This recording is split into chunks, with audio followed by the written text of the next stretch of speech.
So you guys know earlier this year, Big Games created a spin-off to Pet Simulator 99 called Pets Go, which was formerly called Pet RNG. In its almost 2-month history, the game has reached some high player counts, at some points even surpassing Pet Simulator 99. But recently you might have noticed the game failing to reach more than 100k players. So is it really dying, and what can Big Games do to fix it? Real quick though, I would like to announce them giving away some pets this update. So if you guys are interested, all you have to do is leave your username in the comments below, and don't forget to subscribe.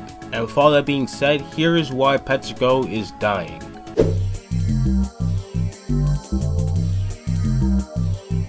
Alright, let's start off by taking a look at some of the more recent Pets Go updates. So this week we got a Christmas event, or King of the Hill event. It came with 2 new limited huges and just a few upgrades. You know, it isn't a lot compared to the 30, 40, sometimes 50 we get from earlier updates. On the other hand though, last update was the quote-unquote boss fight. This introduced us to also 2 new huges, but this time there's like a bunch of upgrades instead of 5. The more underwhelming thing the entire update was the so-called turkey boss. But as the game updated more and more, you could see the updates start to get smaller and smaller. But alongside the updates, there's also something else I should touch upon.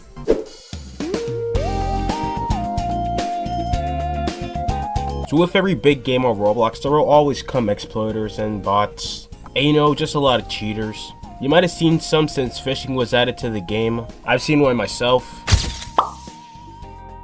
But with the new King of the Hill update right here, I think it's going to be a big problem. If you play games like Bed Wars, you might know what I mean. I bet you might see an exploiter or a bot in a King of the Hill server very soon. Well, if not already, of course. Or maybe you remember that one Vietnam incident a while back, and the chat's just getting filled with all these global messages. Anyways though, let's move on to reason 3.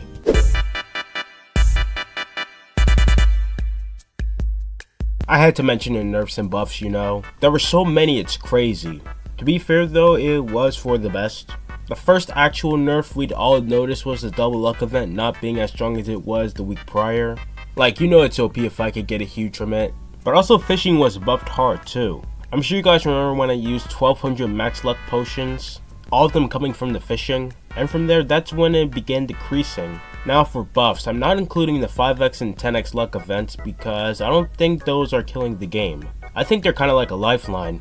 But there are some buffs that are worth talking about that some people are mad about. And you know, that's obviously the pay to win buffs right here. This entire exclusive shop is filled with them, and the most recent one being the huge egg right here, where now you can just get huges only instead of like 1 in 500 millions. And I'm pretty sure you guys remember the outrage when the God Potion here came out. That wouldn't become slightly free to play until 2 updates later. And let's not mention the countless game passes in the game as well, including the double luck boost where you can spend well over 1 million Robux. So if you want to play Pets Go as a free to play and make it far, that's too bad. You probably have to buy some game passes up here, or maybe some gems because you can get something included with buying those. And if you haven't noticed, it's of course very overpowered and also pay to win. Like, this here isn't worth it in the slightest. But anyways, how can Big Games save Pets Go?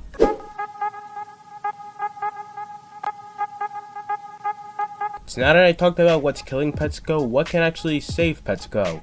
Well, obviously make the game more free to play friendly, instead of adding the next God Potion and the Forever Pack. What do I mean by make the game more free to play though? Well, to start, the luck events are pretty good. It gave all of us the opportunity to catch up and stuff. But Big Games could also make it so next update, you know, there's more to do.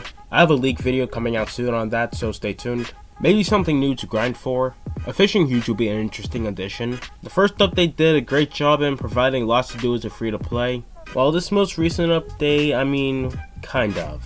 But other than that, that's all there is to say. That's why I think Pets Go is currently dying. But I'd like to hear your thoughts in the comments below, and how much time you think Pets Go really has left. Other than that though, if you did enjoy, be sure to like and subscribe to the channel, and until then, I'll see you all next time. Peace.